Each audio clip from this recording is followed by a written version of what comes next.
আওয়ামী লীগ কখনো পালায় না। শেখ হাসিনা আওয়ামী লীগকে কবর দিয়েছে।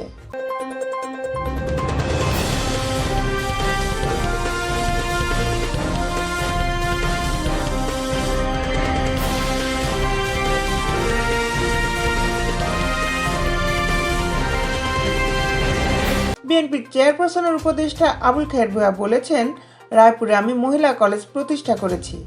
আমি প্রতিষ্ঠা করায় শেখ হাসিনা কলেজটি এমপিভুক্ত করেনি। একজন প্রস্তাব নিয়ে এসেছে, বেগম ফজিলাতুন্নেছা নামকরণ করা হলে এমপিভুক্ত করা হবে। এটি ছিল আওয়ামী লীগের কাছে দলীয়করণের সর্বোচ্চ প্রভাব। এখন কোথায় তাদের দল? এখন মুখেও কেউ আওয়ামী লীগের নাম নেয় না। শেখ হাসিনা আওয়ামী লীগকে কবর দিয়েছে। আওয়ামী লীগকে রেখে তিনি পালিয়েছেন। আমাদের এই উপমহাদেশের কোনো রাষ্ট্রনায়ককে এভাবে পালাতে দেখিনি। শনিবার 23শে নভেম্বর সন্ধ্যায় লক্ষ্মীপুর সদর উপজেলার দালাল বাজার নবীন কিশোর উচ্চ বিদ্যালয় মাঠে সমমনা ঐক্য পরিষদের আয়োজিত শিক্ষামূলক প্রতিযোগিতার পুরস্কার বিতরণী অনুষ্ঠানে তিনি এসব কথা বলেন। খায়ের ভূঁইয়া বলেন, গঠনমূলক ও সমৃদ্ধশালী রাষ্ট্র গঠনে শিক্ষার কোনো বিকল্প নেই। শিক্ষক, শিক্ষার্থী ও অভিভাবকদের মধ্যে সুসম্পর্ক গড়ে তুলতে হবে। যদি পরিকল্পনা অনুযায়ী আমরা এগিয়ে যেতে পারি, তাহলে এদেশ থেকে দারিদ্রতা ও বেকারত্ব থেকে দেশকে মুক্ত করতে পারব।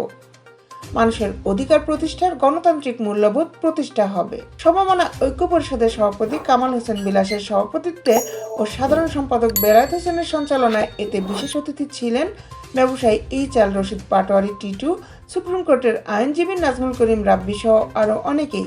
দেশ বিদেশের আপডেট নিউজ পেতে আমাদের সাথেই থাকুন। Justice television, Dhaka.